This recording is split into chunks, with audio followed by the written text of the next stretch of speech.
Olá, seja muito bem-vindo, seja muito bem-vinda a mais um Ponto de Partida React, onde eu trago os seus questionamentos para Pedro Doria. Sim, senhora. Tudo bem, Pedro? Tudo bem, sobrevivendo. É. É, A gente tem aí ano que vem um ano decisivo eleitoralmente, né? temos, é verdade. E parece que 3% aí do eleitorado vai ser muito importante para saber quem vai ser o nosso próximo presidente da Não vai República. ser importante, vai decidir. Ah, bem, Ora, pois. é uma correção precisa. Pequeno detalhe. Ah, a gente vai esmiuçar um pouco mais E quem é você essa galera. achando que o seu voto importava, Yasmin? A gente tem que ter autoestima elevada, né, Pedro? De repente você está naqueles 3%.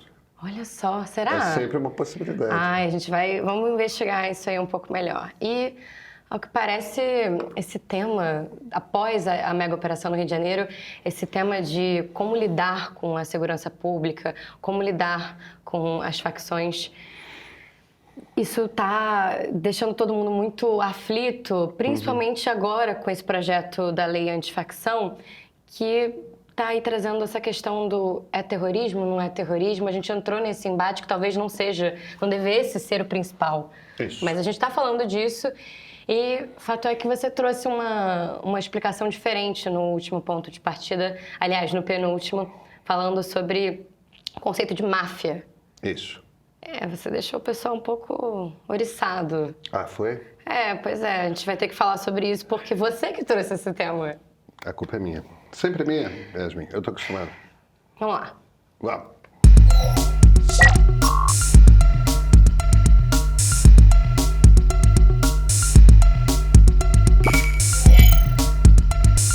Pedro, eu vou me permitir começar pelo tema das eleições. Tá bom. Que, na verdade, como a gente tem o tema da segurança pública batendo forte aí como Sim. uma moeda eleitoral fundamental, os comentários vão acabar se entrelaçando. Claro. Dos dois vídeos. Mas vamos lá. O Júlio, ele está dizendo o seguinte, que o grande mal nesse país é a reeleição. Política econômica, proteção de fronteiras, universidades federais são atribuições do governo federal. Já a segurança pública, em geral, inclui o roubo de celulares, educação no ensino médio, é dever de governadores. A educação infantil e o ensino fundamental, posto de saúde, ônibus, asfalto com buraco, falta de saneamento, é dever do município. Alguma interação é necessária entre esses entes da federação, mas cada um que assuma as suas atribuições. Essa forçada de barra para a polarização esquerda-direita já encheu. Ninguém quer isso mais, mas atrai cliques e audiência. Vamos lá. Ele abriu muitas abas, né, o Júlio? Ele abriu muitas abas. Parece eu navegando pela internet. Segundo você, não pode mais falar na web porque é coisa dos antigos, né? A web já passou, é pré-moderno. Imagina eu que escrevi um livro sobre internet em que a web era uma coisa tão nova que só tem 3 páginas sobre a web.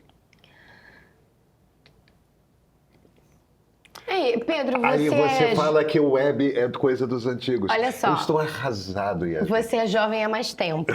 Vamos Tá entender certo, isso? Tá certo. Eu quero falar sobre reeleição. Eu gostaria de falar também sobre responsabilidades. E eu acho que vale a pena a gente também falar um pouco sobre esquerda, direita, redes, cliques. Então, se eu me perder, me traz de volta, que são esses os 3 temas importantes. Pode deixar. Primeiro, reeleição. Eu não acho que reeleição seja um problema. O que reeleição, o que a ideia de reeleição está tentando resolver? Política tem um ritmo. E esse ritmo tem a ver com poder. O mandato de um presidente da República é de 4 anos. No final do 3º ano, que é onde a gente está, todos os outros políticos começam a olhar para aquela pessoa que está na presidência da República como a pessoa que teve poder e não tem mais. O 3º ano, está todo mundo olhando para o futuro, quem vai ser o próximo. O 3º ano da presidência já é um ano em que você está com mais dificuldades econômicas, você tem menos popularidade porque já teve desgaste. porque você já está há um tempo no governo. Então já tem gente reclamando, já tem gente enchendo o saco, já tem... a não ser que tudo dê muito certo, e não basta você fazer tudo certo. Tudo tem que dar muito certo internacionalmente, para a economia estar boa. Então a gente tem uma situação que entrega para um presidente da República, para um governador, para um prefeito, na verdade, 2 anos de governo. Ele tem dificuldade de aprovar coisa no 3º ano, por causa dessa queda de popularidade. E no 4º ano ele é percebido por todo mundo no ambiente da política como alguém que teve poder e não tem mais. Então as pessoas já não estão... Você vai perdendo a capacidade de tomar decisões. Não só as pessoas, como os congressistas também, né? É isso. Então qual é a ideia da reeleição? E não é uma ideia ruim. Você dá para aquela pessoa que está no 3º ano, que está no 2º, no 3º, no 4º ano, a perspectiva de se manter no poder. Com a razoável possibilidade de se manter no poder, já é conhecido por todo mundo, mas em geral presidentes são reeleitos, é muito raro não ser. É evidente que a sociedade, os eleitores precisam dar o ok, mas a tendência é que um presidente seja reeleito. Muito difícil derrotar um presidente no cargo. Então, veja, você dá espaço e tempo para que a pessoa consiga implementar as políticas públicas que prometeu. Porque política pública não é uma coisa que você implementa em 2 semanas e acabou. É um troço que você precisa de tempo para entender como está funcionando, para resolver, para voltar, tudo mais. Sim, tal. a depender da área, tem estudos que dizem que a gente precisa de décadas para resolver determinados problemas no Brasil. Uma das sugestões que eu acho menos pior é acaba com reeleição, mas aumenta o mandato para 5 anos. Porque aí você pelo menos dá 3 anos de vida realmente útil para o presidente da República. Mas você sempre vai ter esses 2 últimos anos que vão ser mais arrastados, vão ser mais difíceis. Isso é inevitável. Agora, o Brasil, eu não sou contra a reeleição, acho que é uma ideia bastante razoável, acho que funciona, acho que 8 anos de mandato é muito. A gente primeiro tem que lembrar que tem uma eleição no meio desse período, dando ok para continuidade ou não. Sim. Independente, Bolsonaro não teve esse ok para continuidade. Independentemente disso, eu também não acho terrível a ideia de 5 anos sem reeleição. O que eu acho terrível, e a gente tem no Brasil, e é terrível mesmo para todo mundo, é você poder voltar a concorrer ao mesmo cargo saltando um mandato. Entendeu? Você não pode ficar como presidente, governador, prefeito 3 mandatos consecutivos. Mas você pode ficar 2, aí salta 1, fica mais 2, salta 1, fica mais 2. Isso é muito ruim. Isso é muito ruim. Talvez algumas pessoas de esquerda se virem para mim e falem: você só está falando disso porque você não gosta do Lula, tal. Gente, a esquerda não tem liderança. A esquerda não tem um grande líder. Não tem. Não tem ninguém com real chance de chegar à presidência da República, com exceção do Lula. E isso é porque o Lula ficou tão grande que ele apaga o futuro da esquerda. O Lula... Eu não estou entrando no mérito de ser bom ou mau presidente. O Lula é ruim para a esquerda. Porque você já tem a minha geração na esquerda... É uma geração quase sem líderes, entendeu? Você pega Lindbergh, Gleisi e tudo mais.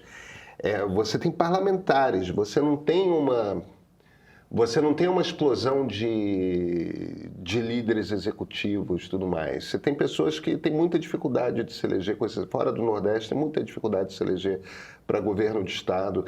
E isso tudo tem muito a ver com a sombra que a copa da árvore Lula fornece, que impede que outras árvores nasçam embaixo com força. A questão de cada um no seu quadrado não funciona para a violência, porque o problema é nacional. Não funciona. E tem mais, você precisa de uma investigação conjunta. O PCC não atua só em São Paulo, o Comando Vermelho não atua só no Rio. O Rio de Janeiro está exportando a tecnologia das milícias para outros estados do país. O tráfico de drogas, ele não tem a fronteira de estado, ele é nacional. O tráfico de armas é nacional. Então a gente está falando aí de investigações que atravessam as fronteiras dos estados inevitavelmente. Você precisa ter um encontro dessas instituições. A Polícia Federal precisa trabalhar, as PMs precisam trabalhar, as polícias civis precisam trabalhar. E elas precisam trabalhar de alguma forma coordenadas. Não adianta você ter um comando, um ser humano absolutamente descolado, como se cada Secretaria de Segurança fosse um ser humano completamente descolado, um em São Paulo, um no Rio, um no Espírito Santo, em Bahia, um no Ceará, um no Amazonas, e um não conversa com o outro, porque hoje a realidade que a gente tem é essa. Eu não estou entrando no mérito de quem tem que estar no comando, como é que é a estrutura de interligação, mas precisa ter uma interligação. Por fim, esquerda e direita. Esquerda e direita existem. Eu diria mais, tem 3 jeitos de você pensar um país, uma sociedade e a governança dessa sociedade. Tem 3 maneiras essenciais. Uma maneira é você olhando e falando, olha, a principal preocupação que a gente tem que ter é que todas as pessoas estejam em condições econômicas mais ou menos iguais. É muito importante que a gente tenha um teto e um piso, e que ninguém caia desse piso e ninguém ultrapasse esse teto. Estou exagerando aqui. Mas você tem que dar as maiores condições possíveis para que as pessoas sejam todas iguais, principalmente do ponto de vista econômico. Essa é uma maneira de esquerda de pensar. E essa maneira leva a diversas conclusões. Leva, por exemplo, a você compreender a maneira como a sociedade se organiza como uma luta de classes. Entendeu? Em que tem um grupo de pessoas com poder e dinheiro e que controlam as ferramentas que fazem a economia se mover, e tem uma massa de pessoas que são essencialmente exploradas por essas pessoas. E aí você vai usar o governo para tentar diminuir a possibilidade de essa elite explorar e aumentar as possibilidades dessa grande massa. Você sempre vai ter um conjunto de pessoas que vai compreender a sociedade desse jeito. Essas pessoas são pessoas de esquerda. Isso não é uma abstração. Isso não é uma bizarrice qualquer e que é uma invenção de intelectuais e tal. Não, isso é uma maneira absolutamente legítima de você compreender como os mecanismos da sociedade se dão. Aí você tem um segundo grupo de pessoas que entende e compreende a organização da sociedade como uma coisa estanque. É uma coisa que é dada. Pode ser dada pelas forças do mercado, pode ser dada por Deus, mas existem determinadas hierarquias na sociedade, o lugar do homem e da mulher, o lugar das crianças, o lugar das famílias, o lugar do chefe e do funcionário, o lugar... É uma visão que acha que você precisa ter organização, você precisa ter um nível de ordem, e cada um meio que precisa ficar no seu lugar. Não quer dizer que você não possa trabalhar para ser uma pessoa melhor, para crescer na vida, não quer dizer de forma... Mas você precisa entender onde você está, qual é o seu lugar, e você precisa tentar o menos possível desafiar. Você pode lutar para crescer, e você vai crescer se você lutar muito. Porque mas você não desafia a ordem, você mantém a ordem.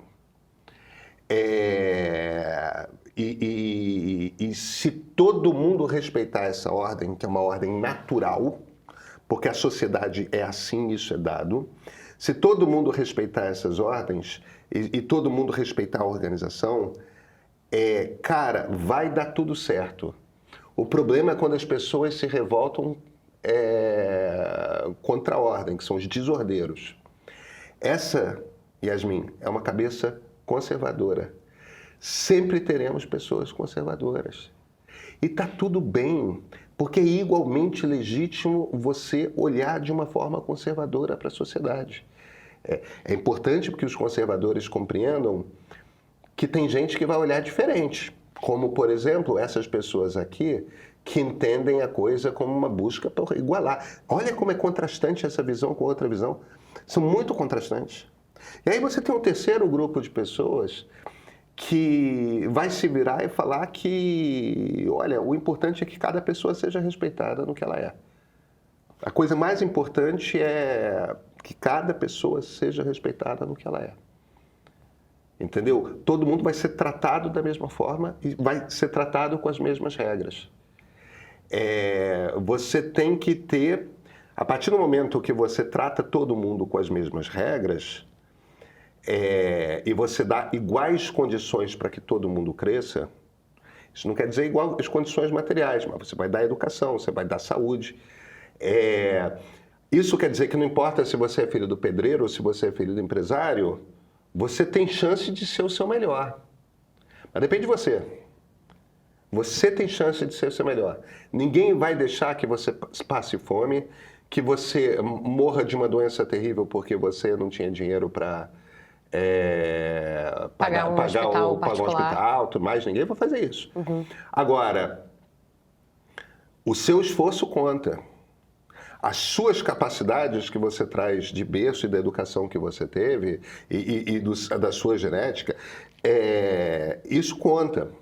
Algumas pessoas vão render mais, outras pessoas vão render menos. Esse é o seu clubinho. Esse é meu clubinho. Esse é meu clubinho.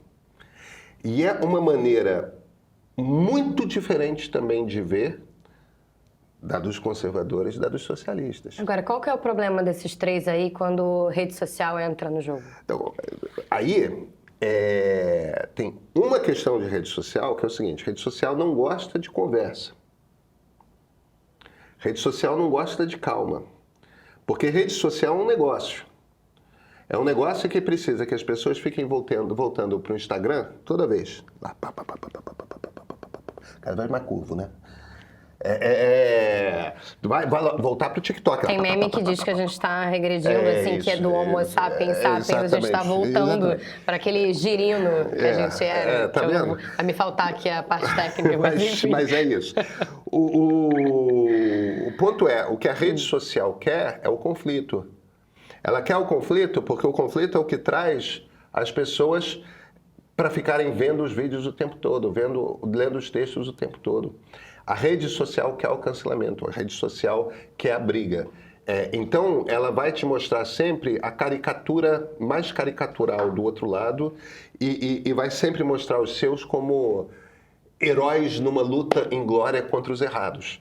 Entendeu? E a rede social, de fato, quer o conflito. Agora, esquerda, não vou usar esquerda e direita. Liberais, conservadores e socialistas não existem por causa de rede social. Existem porque existem três visões absolutamente legítimas e razoáveis que as pessoas podem ter para olhar para o mundo. Não é por causa de rede social. Agora, essas pessoas, partindo do fato de que elas têm visões muito distintas a respeito do que é justo e o que é injusto e de como que a sociedade funciona, elas têm uma missão numa democracia que é sentar e conversar. As redes sociais chegam para impedir a conversa. E se a gente escolhe as redes sociais como nossa principal forma de informação, a gente roda. Por quê? Porque elas querem muita audiência, a audiência vem do atrito, do conflito e vem de impedir que a conversa flua. Agora, Pedro, eu vi muitos comentários falando dessa questão do esquerda e direita, que você também está corroborando, de certa maneira, essa polarização e perguntando por que você não está falando de uma terceira via, enfim, mesmo trazendo dados de pesquisa. E aí eu acho que vale você tentar explicar por que você traça esse paralelo para explicar, por exemplo, uma possível eleição, um possível quadro eleitoral aí para 2026. Vamos lá. Primeiro, o que é a terceira via? O Bolsonaro era uma terceira via. Num país polarizado entre tucanos e petistas, o Bolsonaro tirou os tucanos da reta. Então, uma terceira via hoje é botar no segundo turno alguém que não represente Lula ou que não represente Bolsonaro. É muito difícil o segundo turno ser disputado entre duas pessoas de esquerda ou duas pessoas de direita. Muito difícil. Então você vai ter uma pessoa que está mais à esquerda e uma pessoa que está mais à direita no segundo turno. Como Lula é aquela árvore que... De copa frondosa? De copa frondosa, que não deixa as outras árvores crescerem, não haverá um outro candidato de esquerda. Não relevante. Lula está no segundo turno. Eu acho que, se o Tarcísio não for candidato, existe a oportunidade real para chegar ao segundo turno um candidato à direita que não seja representante do bolsonarismo. Existe total essa possibilidade. Eu não acho que exista a possibilidade hoje de haver um presidente liberal. Eu gostaria muito de dizer o contrário. Mas a gente vai ter um candidato que é mais conservador, talvez seja liberal na economia, mas certamente vai ser uma pessoa mais conservadora nos costumes. Que é um conservador? É um conservador razoável, mas é um conservador, não é...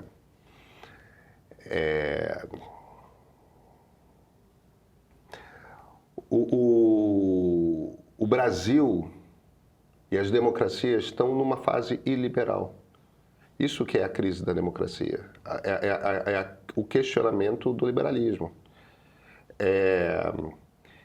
E isso quer dizer gente querendo um Estado mais forte, governos que façam mais uso de autoridade, na esquerda e na direita. Entendeu? A imposição de visões minoritárias a toda a nação. Entendeu? É o que os identitários querem, é uma visão minoritária, querem impor a nação. É o que os bolsonaristas querem, é uma visão minoritária, querem impor a nação. Então, a gente está numa fase iliberal. Eu não brigo com pesquisa. Eu gostaria muito que as pesquisas estivessem... dizendo outra coisa, mas elas não estão. Eu não brinco com essa coisa de... como liberal caibo na Kombi, e todos os liberais do Brasil caibem numa Kombi. É porque a gente está numa fase de crise do liberalismo. A última vez que houve uma crise do liberalismo, e historicamente a gente chama de crise do liberalismo, é nos anos 20 e 30 do século passado. Talvez estejamos repetindo tudo pela segunda vez no século XXI, nos anos 20 e talvez 30. Passa. E aí as pessoas voltam a perceber a coisa do Fukuyama. Democracias liberais são os regimes que... Democracias liberais são os regimes que levam a maior enriquecimento e maior distribuição desse dinheiro. Nunca houve um regime que conseguiu, em tantos lugares diferentes, mostrar e oferecer isso. Mas nesse momento, por uma série de fatores que a gente discute o tempo todo, estamos em crise. Não está fácil. Não está fácil. Então, se vocês estão procurando uma terceira via, querendo dizer um candidato de centro, para 26 não tem, talvez para 30. Para 26 não vai acontecer. O que dá para acontecer em 26 é um candidato de centro-direita ganhar a eleição. A gente teria um novo governo Temer, talvez sem as crises que o governo Temer teve. Pedro, eu vou avançar um pouco nessa discussão das eleições presidenciais, aí trazendo um pouco mais esse pano de fundo da segurança pública. O Fernando, ele diz o seguinte: Pedro, você disse que para o eleitor que vai decidir as eleições presidenciais do ano que vem, a corrupção bate com um desvio moral grave. Mas e o candidato da extrema-direita? Não vai ficar vinculado à corrupção? A extrema-direita e o Centrão votaram em peso a favor da PEC da blindagem. Foram esses que tentaram tirar a Polícia Federal da jogada na nova lei de combate ao crime organizado. São esses que fazem alarde quando o STF cobra informações mínimas sobre as emendas parlamentares. Sim, eu não sei se eu entendi... Desculpa. Você me repete o início da pergunta? Claro. Pedro, o Fernando falou o seguinte: Você disse que para o eleitor que vai decidir as eleições presidenciais do ano que vem, a corrupção bate como um desvio moral grave. Mas e o candidato da extrema-direita? Não vai ficar vinculado à corrupção? A extrema-direita e o Centrão votaram em peso a favor da PEC da blindagem. Foram esses que tentaram tirar a Polícia Federal da jogada na nova lei de combate ao crime organizado. E são esses que fazem alarde quando o STF cobra informações mínimas sobre as emendas parlamentares. Como é que fica essa questão da corrupção e da segurança pública para o candidato, no caso da pergunta do Fernando, da extrema-direita? Eu não sei quem será o candidato da extrema-direita e eu tenho dificuldade de a gente classificar um candidato como... A gente não sabe quem que vai ser candidato pela direita. E nem todos os nomes postos são de extrema-direita. Nenhum dos nomes postos é bolsonarista, tipo raiz. Tem gente querendo imitar, tem gente... Enfim, essa é uma discussão... bolsonarista talvez como um pêndulo, né? É mais bolsonarista, depois é menos bolsonarista, enfim. Isso. A exemplo do Tarcísio, pelo menos. Exemplo do Tarcísio, do Zema.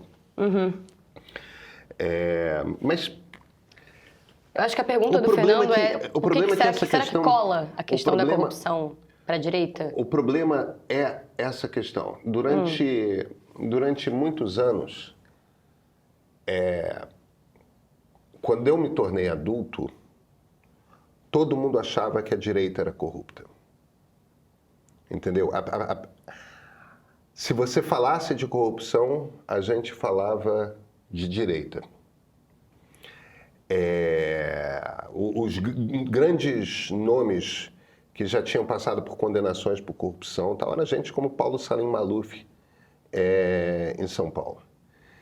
Então, e tinha a memória da ditadura militar, que todo mundo sabia que tinha sido barbaramente corrupta. Isso é uma memória que se perdeu, mas todo mundo sabia, embora não tenha havido investigação, é aquela coisa que todo mundo sabia. As pessoas falavam, o sítio em Teresópolis do Geisel, que tem peça de não sei das onde. A quantidade de lendas urbanas que tinham sobre corrupção era um troço assim...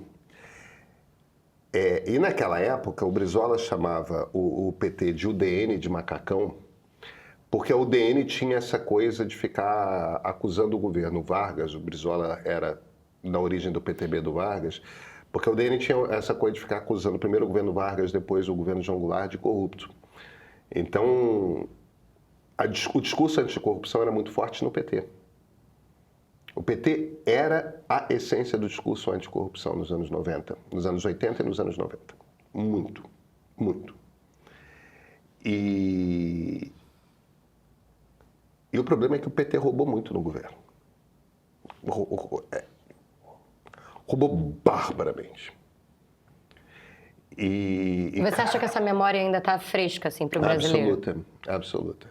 Quem tem fama, cara, criou fama, deita na cama. Porque tudo aquilo é verdade. A corrupção do PT não é uma abstração. A Petrobras registrou a Petrobras registrou um prejuízo, assumiu um prejuízo de 42 bilhões de dinheiro que foi desviado da empresa. 42 bilhões de reais. O ponto aqui, Yasmin,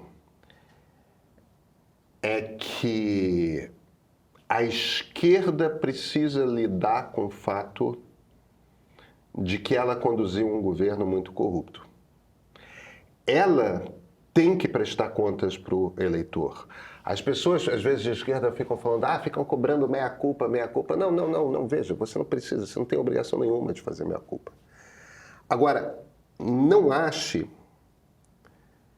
que a memória da brutal corrupção do governo Lula vai ser simplesmente esquecida se não houver nenhum tipo de ação por parte da esquerda de algum tipo de explicação. Você tem que construir uma nova história. E você só constrói uma nova história reconhecendo o que aconteceu no passado. Isso quer dizer que os Bolsonaros sejam honestos? Imagina, eles são corruptos pra cacete. É aquela corrupção comezinha. Mas sabe o que a maior parte das pessoas fala? Mas eles roubaram para si. Eles não roubaram para o partido. É um raciocínio super torto, mas não é um raciocínio de todo errado. As pessoas sabem que tem, muita gente sabe que tem uma corrupção no bolsonarismo imensa, mas eles acham de alguma forma que a corrupção pessoal é menos grave. O fato é o seguinte, você tem esses 3% de pessoas que não são pessoas particularmente bem informadas, não são pessoas super ligadas em política, tanto que elas não sabem se posicionar particularmente entre esquerda e direita. Agora, você tem que mexer com as expectativas dessas pessoas e você tem que convencer essas pessoas. Se você acha que o melhor caminho é convencê-las de que o PT roubou, mas o bolsonarismo é corrupto também, pode tentar. É assim que você acha que você vai conquistar o voto, dizendo que o outro é ladrão também? Eu não acho que seja um caminho para você conquistar o voto dessas pessoas. A maneira de conquistar o voto dessas pessoas é pela economia. O governo Lula é percebido como um governo que lida... Eu nem estou entrando no mérito de ser ou não. Ele é percebido como um governo que lida melhor com a economia do que o governo Bolsonaro. Então, o caminho para convencer esses eleitores é mais por lá do que por cá. Eu entendo quem vê injustiça em achar que só a esquerda é corrupta. Porque evidentemente que não é. Há corrupção em ambos os lados. Mas a fama é da esquerda. Pedro, eu vou avançar aqui no assunto da, enfim, segurança pública. A gente está falando de segurança pública o programa todo, né? Não tem muito jeito. Mas eu vou avançar um pouco nessa questão dessa nomenclatura que você trouxe da máfia. O Ed, ele falou o seguinte: Pedro, tem uma coisa nessa história do Rio que me deixou encucado. A polícia é corrupta e é parte do problema. Mas não foi a polícia que executou a operação? Por que seria do interesse da polícia exterminar bandidos com quem eles são mancomunados? A ordem pode até ter partido do governador, mas era de se esperar que a cadeia de comando da polícia, no mínimo, tentasse dissuadi-lo disso. Talvez até com desculpas esfarrapadas. Qual é a sua teoria? E ele falou assim mesmo, brincando com o jeito que você fala. Eu achei meio teoria da conspiração, né, Ed? Vamos lá. A primeira coisa e mais importante para o Ed entender é que o Comando Vermelho é o principal inimigo das milícias.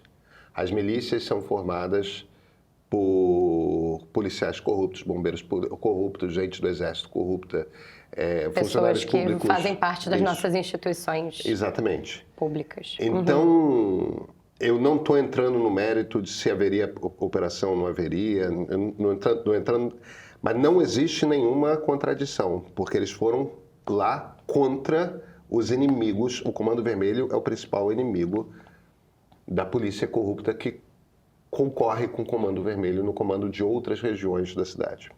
Faz todo sentido. Pedro, agora eu queria trazer para você o comentário da Tatiana. Ela diz o seguinte, que a América Latina inteira tem problemas com crime organizado. É a mistura perversa entre ser a maior região produtora de drogas do mundo e também ser uma região com instituições fracas e facilmente corrompíveis. Eu não acredito que isso tenha um fim. O Japão tem a Yakuza, a Itália tem a Camorra e Cosa Nostra, a China tem a Tríade e a Rússia nem vou falar. Não vejo uma solução, ficou com medo de falar da Rússia.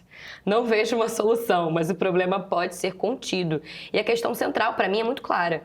Tem que tirar desses criminosos o controle do território. Isso passa também por uma agenda de urbanismo. As cidades brasileiras têm que ser reconstruídas. É mais que infraestrutura, é uma questão de segurança pública e até de soberania. O que você pensa sobre isso?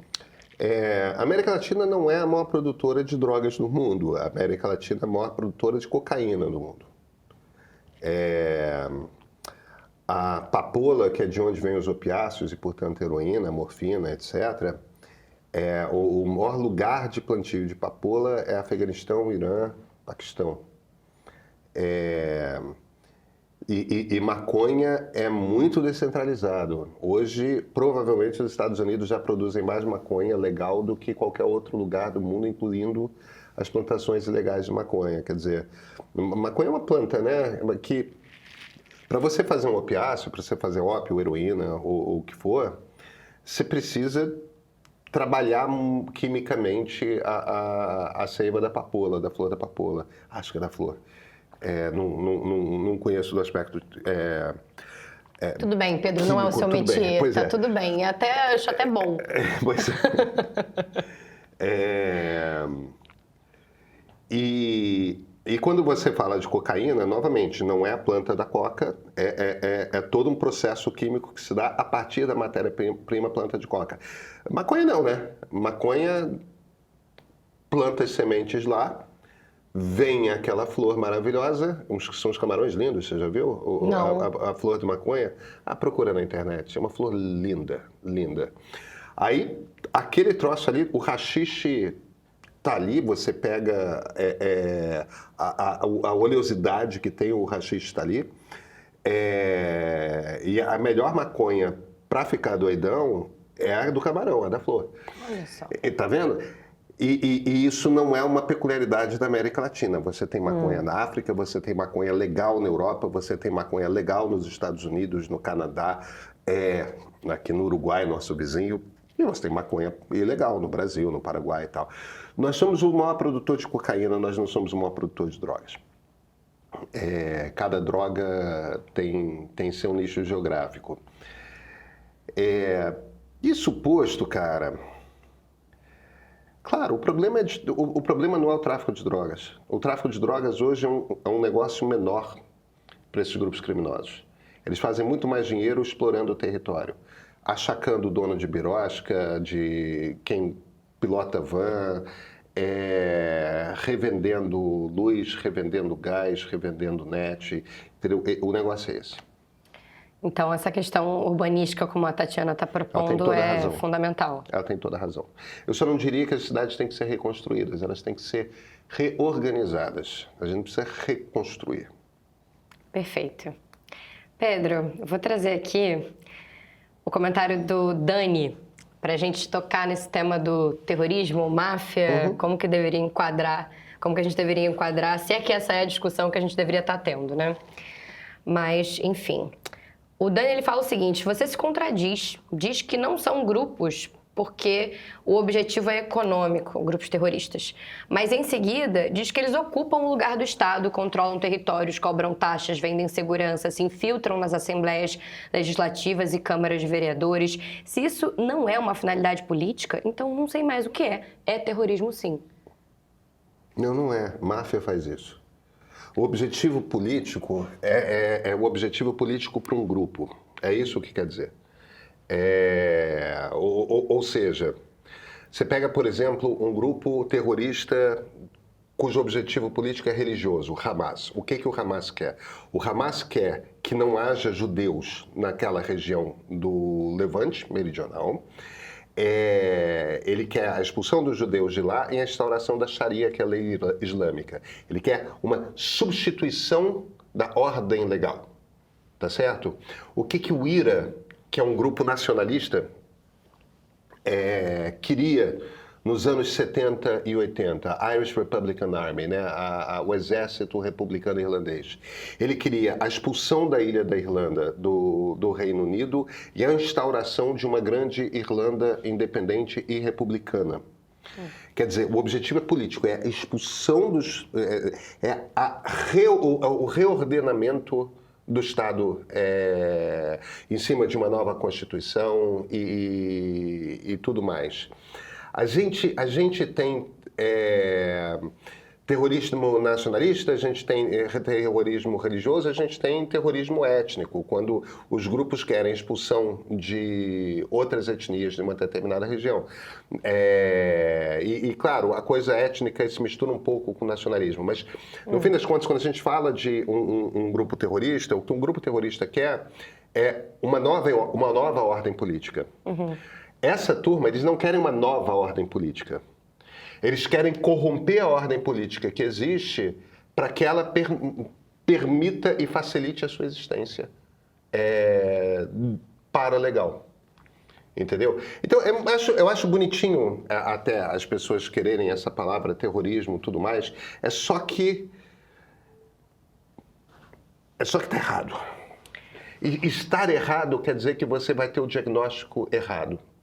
Entende? Porque existe uma maneira de você combater máfia e existe uma maneira de você combater terrorismo. Se você combater uma máfia, que é o que a gente tem, com os mesmos princípios que se usa para combater terrorismo, você não vai resolver nenhum problema. Entendeu? Porque o problema está na corrupção dentro do Estado. Não é a polícia que vai resolver o nosso problema de máfia, é justiça. Agora, a justiça precisa ter as ferramentas e a justiça precisa entender o que está acontecendo, evidentemente. Aí a gente precisa da procuradoria, a gente precisa, enfim. O problema não está resolvido e se a gente parte do diagnóstico errado, a gente vai se distanciar ainda mais da solução. Mas aí o Alisson pergunta o seguinte, ele traz o seguinte, que faltou você mencionar o sistema judiciário brasileiro que demonstra grande conivência com crimes contra a vida e o patrimônio. Ele diz que no Brasil não existe prisão perpétua e mesmo crimes graves como homicídios muitas vezes não resultam no cumprimento da pena máxima. E que isso cria uma sensação real de que o crime compensa, especialmente para crimes praticados por pessoas das classes média e alta. E aí ele fecha perguntando o seguinte, por que vocês da imprensa não falam do aumento da criminalidade na Bahia e no Ceará? A gente fala assim. E pergunta se a gente tem simpatia pelos governadores ou se é desprezo por quem mora nessas regiões. Primeiro, eu sempre lembro do problema que é a PM da Bahia, que é a PM mais assassina do Brasil. Eu sempre lembro da incompetência da esquerda na lida com segurança pública. Então, cobrar da gente que a gente não fale disso tá errado, entendeu? Porque não é uma questão esquecida. Agora, eu entendo a sensação que o Alisson tem, mas o problema é o seguinte, a gente é o segundo país do mundo em número de encarceramento. Nós somos o segundo país do mundo em número de encarceramento. A gente prende muito. A gente prendeu muito nesse século. A gente aumentou o número de presos imensamente no século XXI e a criminalidade aumentou. E a sensação de impunidade, ela pode até existir para o andar de cima, eu não sei se isso é mais tanto verdade quanto já foi, tá? Mas ela pode existir. Agora,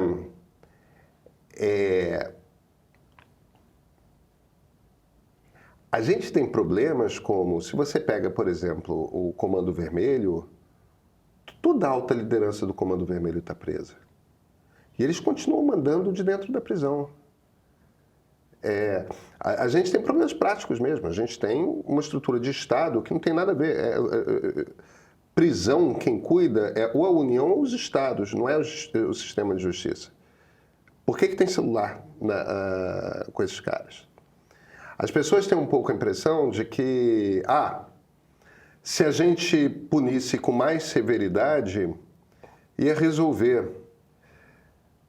Cara, eu não sei se o Alisson já entrou num presídio de segurança máxima. Eu já entrei.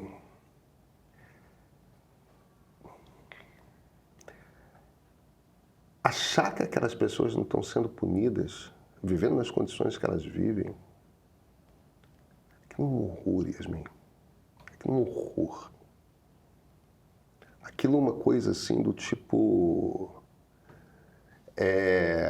sugerir que quem vai para um presídio não está sendo punido porque vai ficar 15 anos ao invés de 30, que vai ficar 30 anos ao invés de o resto da vida. Cara, aqueles troços são horríveis. Horríveis. Entendeu? O nosso problema não é que a gente pune pouco. A gente pune muito mais do que quase todo. Com exceção dos Estados Unidos, não tem nenhuma democracia que puna mais do que o Brasil. E problema não é punição. Ou seja, o problema não são o tamanho e a duração das penas em si, é isso que você quer dizer? Não é o tamanho das penas, o problema não é que tem pouco preso, porque não só a gente prende muito, como a gente prende inclusive sem julgamento. Tem uma quantidade grande de prisioneiros, eu não vou lembrar direito o percentual, mas uma coisa tipo... Eu não vou citar um número que eu não tenho certeza. Sim. Mas um percentual imenso das pessoas que estão presas no Brasil sequer foram julgadas. Entendeu? É prisão provisória. A justiça tem momentos de frouxidão, assim como a justiça tem uma coisa muito punitivista. As duas coisas existem na justiça brasileira. E isso é... Agora, a gente tem uma justiça pouco ágil, a gente tem uma polícia que não investiga, que não resolve crime. A gente tem uma polícia que não resolve crime. A gente tem um sistema carcerário que é absolutamente corrompido. E a gente tem pedaços das cidades que foram tomados por grupos paralelos, alheios ao Estado. Os problemas que a gente tem que resolver são esses. Não é a culpa é da justiça. Não é a culpa é da pena. Não é. Porque se fosse depender apenas de prender, entendeu? Isso já estava resolvido. Não é tão simples assim. As pessoas às vezes querem um truque de mágica sem querer encarar o fato de que, primeiro, o problema é muito complexo e segundo, exige a gente redesenhar um pedaço imenso do Estado. Não é tipo, é ali. Resolve isso aqui, toma esse remedinho e acaba. Não. Às vezes você tem que abrir o corpo, serrar o osso e botar um pedaço de metal, sabe? Não tem um remédio que conserte. Você está violando o futuro? É isso, com essa sugestão? Porque você sabe que no momento em que estiverem nos assistindo, eu vou estar chapado numa cama de hospital com alguém serrando o meu osso, né? Então... Calma que você vai estar desacordado. Eu espero. Pelo amor de Deus, hein, Pedro? Agora, com você falando isso, eu fiquei pensando, por que será que a gente é tão apaixonado por crimes reais, por investigação, enfim, isso pega tanto no brasileiro? Eu não sou, mas é muito popular mesmo. No Brasil como um todo, né? A gente gosta muito de investigação. E a gente é um país que não investiga. Pois é. Que ironia. Pois é. Pedro, até semana que vem. Até semana que vem com Ombro Novo. Cara, eu tô ansiosa pra ver você biônico. Você vai ser o primeiro ciborgue do meio? Será? Tem que ver se não tem já alguém com alguma prótese. Não, a Cora tem umas placas no joelho. Poxa vida. E essas coisas internas a gente não vê, né? Por isso que... Poxa vida, isso é tão bacana, isso é tão maneiro, sci-fi. Tá certo. Tô tendo contigo, Yasmin. Boa operação pra você, obrigado, Pedro. muito obrigado. Que seja tranquilo, que dê tudo certo. Sim, senhora. Até semana que vem. Até. Sabe o que mais dizem por aí? E eu entendo por quê. Por R$15 por mês você tem acesso a tudo que o Meio faz com mais cuidado. A newsletter de sábado com edições especiais e textos que você não vai ler em lugar nenhum. E às quartas, o Meio Político com análises profundas sobre o Brasil e sobre o mundo, com gente que entende do assunto como poucos. E olha, tem mais. No nosso streaming você encontra conteúdos exclusivos como o documentário Democracia Sem Fim, o julgamento do século, que explica em detalhes o que levou Jair Bolsonaro a ser condenado. E tem também o ponto de partida da série que mergulha no conflito entre Israel e Palestina de um jeito didático, profundo e humano. E olha, não sou eu que estou dizendo não. Quem já é assinante escreve pra gente dizendo que é o melhor investimento para entender o Brasil de hoje. Que o Premium muda o jeito de chegar ao mundo. Se informação de qualidade ainda importa para você, assina o Meio Premium. Por R$15 por mês você apoia o jornalismo independente e garante um conteúdo que realmente te faz pensar.